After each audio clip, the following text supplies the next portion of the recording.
Hi, I'm Dr. Sage Breslin, and it's Wisdom Wednesday.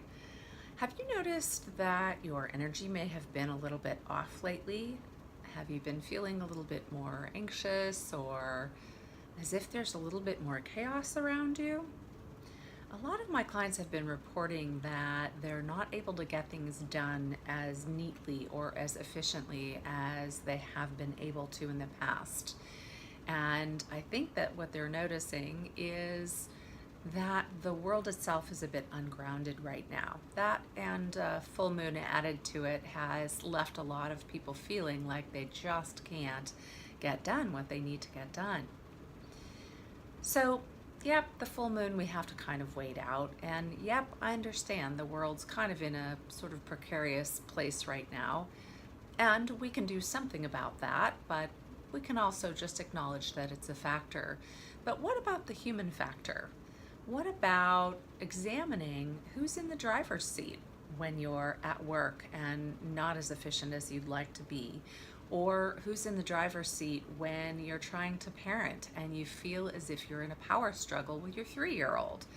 Or who's in the driver's seat in your relationship when you're having arguments about silly things that threaten to derail the relationship itself? So one of the things that I do with my clients is to discover who goes in the driver's seat, when and where.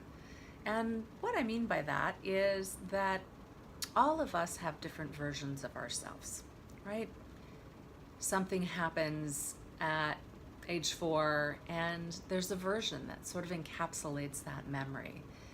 And we move on and we become 5 and then we're 6 and then we're 10 and that maybe at 15 something else, we move away or our best friend dies or there's an outbreak of scarlet fever at school or meningitis and we experience it as pretty overwhelming. And there's a version that just encapsulates that memory and stays there. And we move on and then we're 20 or 25, and maybe at 30 we have a job loss that affects us in a big way, and we encapsulate that with a version of ourselves. The older we get, the more maybe aware we are of those things and their impacts on us, but the younger we are, the less aware we are of the enduring effects of early trauma and early circumstances that leave us feeling uncomfortable or unhappy.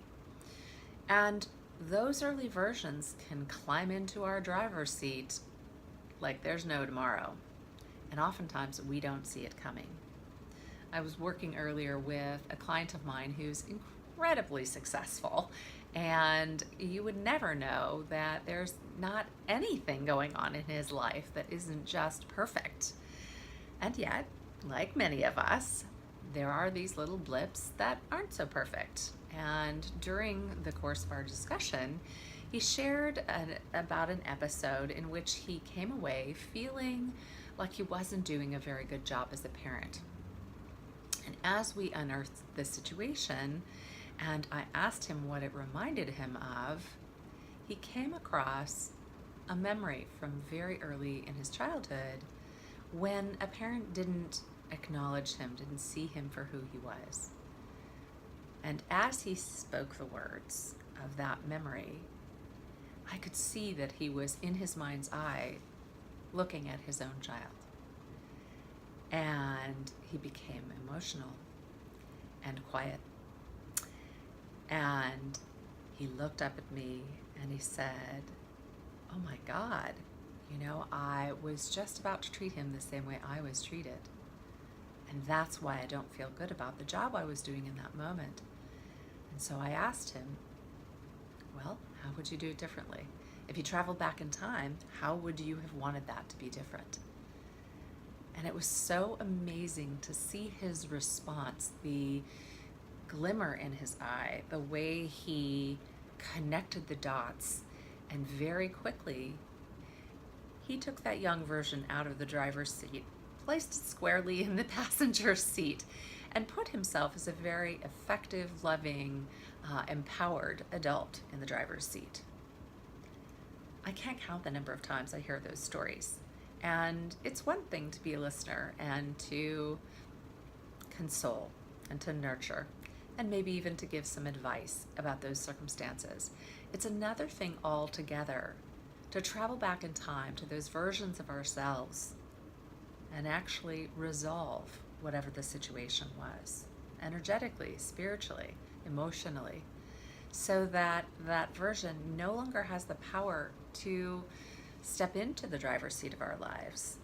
And that allows us to make choices about who we are when we're interacting with others at work, and who we are in our relationship, and who we are when we're with our children, and who we are when we're with our lovers, and who we are at the grocery store and in the car and everywhere else.